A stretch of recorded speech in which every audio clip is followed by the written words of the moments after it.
Welcome. So look, every 4 years, literally half the globe just holds its breath, right?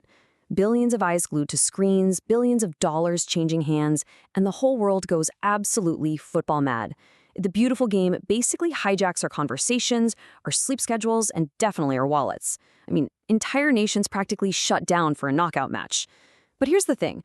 While 99% of people are just watching from the sidelines, riding that emotional roller coaster of penalty shootouts and last-minute equalizers, you don't have to just be a fan.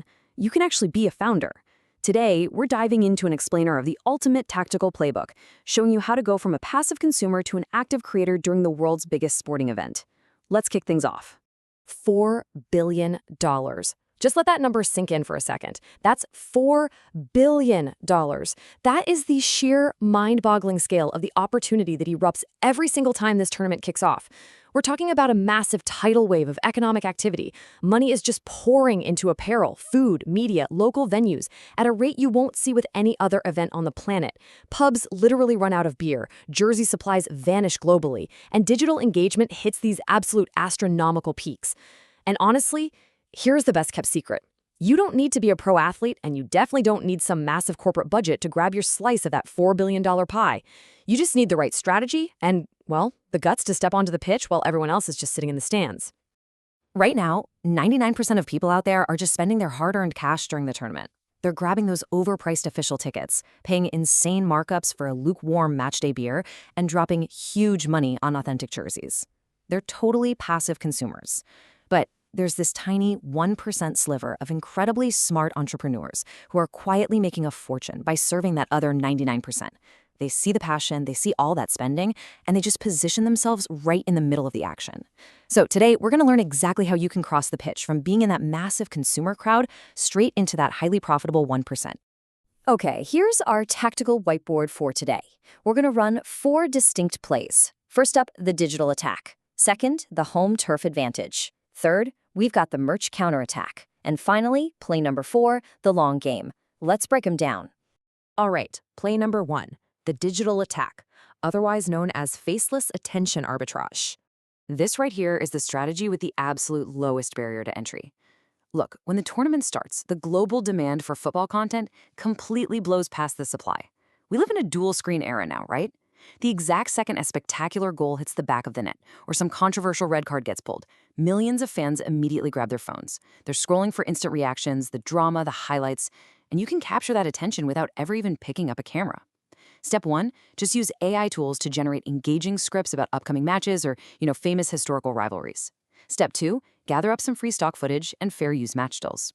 Just a quick heads up, stick strictly to still images so you dodge those immediate copyright takedowns from the official broadcasters. And step 3, edit those into punchy, high-energy videos and post them consistently to Shorts and TikTok well before kickoff. There are channels doing exactly this right now, pulling in millions of views simply by riding the existing hype wave. But here's the crucial part. You gotta know exactly what kind of content to make so you don't just get totally lost in the noise. You could cover underdog stories. I mean, who doesn't love a Cinderella run from a tiny nation stunning a giant? Or you could compile the funniest fan moments. Those transcend language barriers and go viral instantly.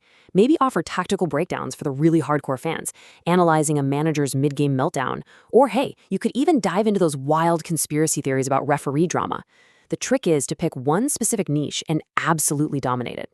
Because once you've got those eyeballs, brands are basically desperate for ad space. Sponsorship deals hit an all-time high during this month, and companies will absolutely pay top dollar just for a shout-out to your highly engaged audience. Moving right along to play number 2, the home turf advantage. We're tapping straight into the experience economy here.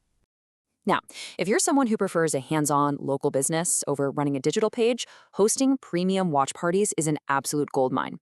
Think about what a typical fan experience is at a local pub during a major, high-stakes match. It's totally overcrowded. Your shoes are sticking to the floor. Somebody inevitably spills beer down your back, and you can barely even see the screen unless you camped out 3 hours before kickoff. Fans actually hate that. Now, picture the alternative, your premium watch party.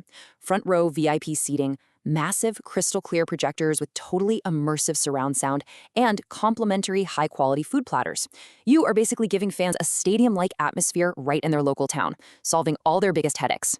And trust me, they will gladly pay premium ticket prices to escape that chaotic pub and just enjoy the game in comfort. And the best part? You can pull this whole thing off without even owning a venue. It's all about strategic partnerships. Because of time zones, a lot of these matches actually happen during the day or early afternoon. So you target spaces that naturally have totally dead hours during those daytime broadcasts. We're talking community halls, local event spaces, or even a nice restaurant that has a completely unused back room. Your pitch to the owner is so simple. You tell them, look, I'll provide the massive projector, the sound setup, and all the marketing. In exchange, you either give the owner a generous split of the ticket sales, or you just guarantee them a massive, thirsty crowd that's going to completely sell out their food and drink inventory for the entire afternoon. It's a total win-win, and it requires zero real estate investment from you. Okay, let's pump the brakes for a second, though, because I need to give you a very crucial legal warning so you don't catch a red card before your business even starts. When you market these events, your branding must stay completely generic. Do not, and I mean under any circumstances, use official federation logos, tournament trademarks, or the phrase official watch party. Their legal teams do not play around. They will aggressively shut you down in a heartbeat. Instead, sell the hype of the match, sell the national pride, use generic phrases like the ultimate country versus country watch party. Just steer entirely clear of their copyrighted assets, and you'll be playing safely within the rules of the game. All right, on to play number 3, the merch counterattack, driven by good old impulse e-commerce. This specific play has some of the highest profit margins you are ever going to see, and it's purely because of fan psychology. Think about it. When team pride is at an all-time high, logic just gets thrown completely out the window. Highly emotional fans transform into rapid impulse buyers. But again, there are strict boundaries here. You cannot sell official team jerseys or copyrighted crest. That's illegal counterfeiting, guys. Don't do it. Instead, you sell the culture surrounding the game. Sell the hilarious cultural football memes that are blowing up on Twitter mid-match. Sell generic patriotic designs that just use a country's flag colors. Or sell t-shirts with historic, iconic quotes from famous commentators. You see, you're selling the vibe, the raw emotion, and the inside jokes of the fan base, not the official corporate brand. So how do you actually execute this? Well, you've got 2 killer supply chain tactics. First up, print-on-demand platforms, stuff like Printful or Printify. You design your meme shirts digitally, and they only print and ship the item when a customer actually hits the buy button.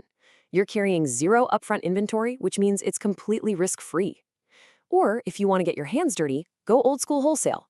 Hop on Alibaba a few weeks before the tournament kicks off and buy generic, country-themed face paint, flag capes, and those super noisy clappers for literal pennies on the dollar. Then, set up a legal pop-up tent outside the popular local sports bars on match day. When those fans are absolutely buzzing with pre-game excitement, you will be shocked at how fast they hand over cash for anything that lets them show off their team colors. Finally, that brings us to our last play, the long game. This one is all about the audience engagement hack. Now, those first 3 strategies, they are absolutely fantastic for generating some quick, heavy cash during the month-long window of the tournament. But this play, this is about capturing data so you can build a lasting business asset. It runs on a classic, high-converting funnel. Step 1, run a free Predict the Score or Brocket challenge online. Trust me, football fans literally cannot resist the urge to prove they know more about tactics and team form than their buddies do. Step 2, to submit their predictions, all they have to do is drop in their email address. Simple. And step 3, you offer an incredibly cool prize for the winner, like a premium authentic jersey of their choice. That jersey is the ultimate beat. It helps you build a massive, highly targeted list of passionate sports fans who are voluntarily handing over their contact info. The real genius here is how you actually monetize that list over time. So pre-tournament, your only job is building up that email list with your free prediction challenge. During the tournament itself, you start sending out a daily email with match recaps, injury updates, preview stats, and you sell ad space inside that newsletter to local businesses or sports betting platforms. But the post-tournament phase, that is where the real magic happens. Long after the final whistle blows and the trophy gets lifted, you still own that email list. And these aren't just casual football fans. They are a highly engaged demographic. You can pivot that entire audience to promote fantasy football apps, sports gear affiliate links, or even fitness products. You have literally taken temporary, fleeting tournament hype and spun it into a permanent, highly profitable audience. So it really all comes down to one massive fundamental mindset shift. You can either just watch the event, or you can ride it to build a serious side hustle. The sheer volume of cultural attention and economic energy that explodes every 4 years is like a massive wave. You can either sit comfortably on the beach and just watch it crash on the shore, or you can grab a surfboard, paddle out, and ride it to kickstart your entire entrepreneurial journey.